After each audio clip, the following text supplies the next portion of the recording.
Alaska's high-definition news leader. This is KTVA 11 News Nightcast. Good evening, I'm Joe Vigil. Honoring the men and women who put their lives on the line. Veterans Day is this weekend. Alaska has the highest number of vets per capita, and many of them each have a different story and individual struggles. KTVA 11's Cassie Sherm met one vet who has experienced the domino effect of bad health, making it hard for him to get to his front door. Cassie. That's right. I met Richard Keith a week ago, and he told me his story and how housing is now his most pressing issue. The Air Force is good to me. I'm going to tell you the truth. It was.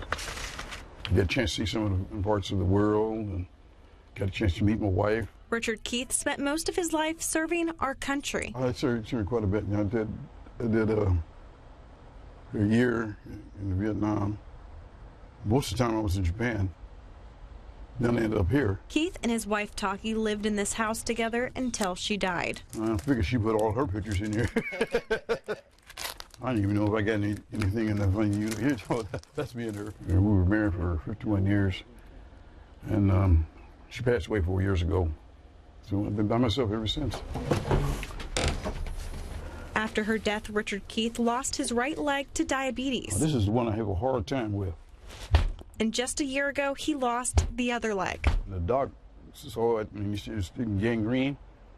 And he said, you got about 10 days.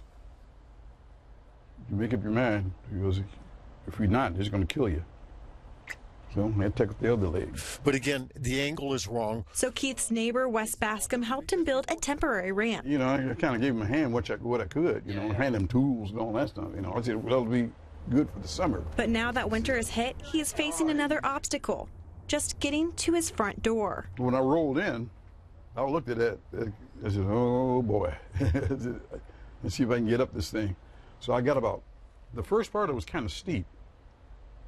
And I could grip it, but all of a sudden, I hit some slick spot and down I went. His neighbors saw him fall from the window and helped him up, but worry the next time could be worse. My concern is Richard falling again. You know, he's lost both legs now, and he's definitely can't be handling those falls.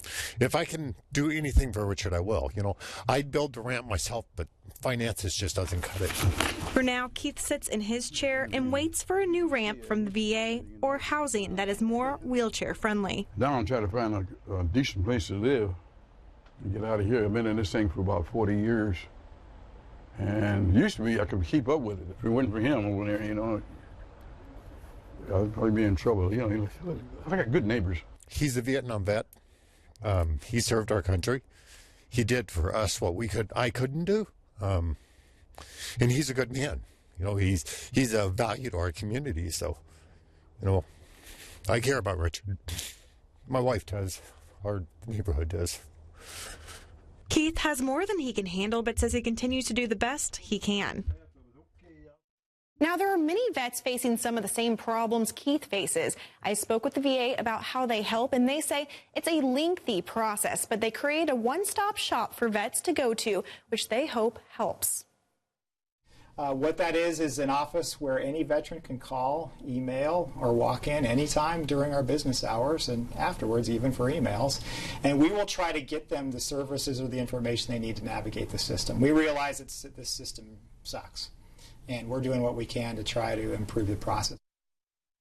Well, it's sad to see that. Very sad. The guy's a veteran, down in his luck, and he can't even get into his house. So, Cassie, you were saying that the process is what has a lot of veterans, you know, waiting or maybe deterring them from getting help. For sure. And they're saying that they're trying to work on that process because it is taking a long time for people to get the help that they need. And they're saying that it's a new era for the VA here in Alaska, so they're going to do some more outreach programs, but there still is a lot of veterans out there who are dealing with these struggles every day. Yeah, hope they get the help they need. Me too. All right, Cassie, thanks.